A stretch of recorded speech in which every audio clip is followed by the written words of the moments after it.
Hello friends, welcome to Revathi சமையலறை recipes. இன்றைக்கி நம்ம இந்த வீடியோவில் என்ன பார்க்க போகிறோன்னா, சத்தான சுவையான எல்லாருக்கும் ரொம்ப பிடிச்ச ஈஸியாக செய்யக்கூடிய நிலக்கடலை உருண்டை எப்படி செய்யறதுன்னு நம்ம பார்க்க போகிறோம். வாங்க வீடியோக்குள்ளே போகலாம்.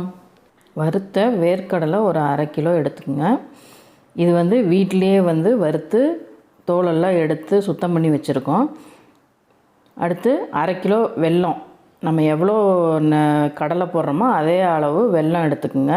அதை நல்லா தூள் பண்ணி எடுத்து வச்சுக்கோங்க. இப்போ நம்ம முதல்ல எல்லா கடலையும் நம்ம போட்டு அரைக்க முடியாது.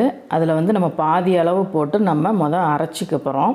அரைச்சி தனியாக ஒரு பவுலில் போட்டு வச்சுக்கோங்க.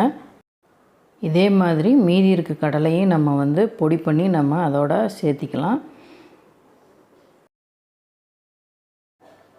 அடுத்து நம்ம வெல்லம் உடச்சி வச்சுருக்கோம் இல்லையா, அந்த வெல்லத்தை நம்ம பொடி பண்ணிக்க போகிறோம். வெல்லம் ரொம்ப கட்டி கட்டியாக இல்லாமல் ஓரளவுக்கு சின்ன சின்ன பீஸாக இருந்தால் மிக்சியில் ஈஸியாக அரைச்சிரும். அது மாதிரி பார்த்துக்குங்க. அடுத்து நம்ம பொடி பண்ண வேர்க்கடலை, வெல்லம் இது ரெண்டையும் நம்ம நல்லா மிக்ஸ் பண்ணிக்க போகிறோம். உங்களுக்கு வேணும்னா நீங்கள் மிக்சியிலே கூட நீங்கள் ஒரு சுற்றி எடுத்துட்டிங்கன்னா ரெண்டுமே மிக்ஸ் ஆயிரும்.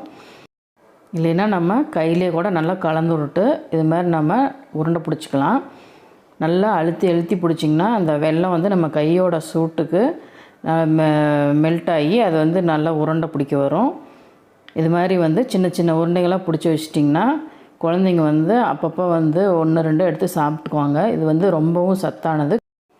கடையில் போய் நம்ம வாங்கி தரதை விட இது மாதிரி நம்ம வீட்டிலையே செஞ்சு நம்ம குழந்தைங்களுக்கு கொடுத்தோம்னா எந்த கெடுதலும் இல்லை.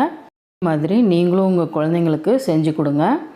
இந்த வீடியோ உங்களுக்கு பிடிச்சிருந்ததுன்னா லைக் பண்ணுங்கள், ஷேர் பண்ணுங்கள், கமெண்ட் பண்ணுங்கள். மறக்காமல் ரேவதி சமையலறை ரெசிபீஸ் சேனலுக்கு சப்ஸ்கிரைப் பண்ணுங்கள். தேங்க்ஸ் ஃபார் வாட்சிங்.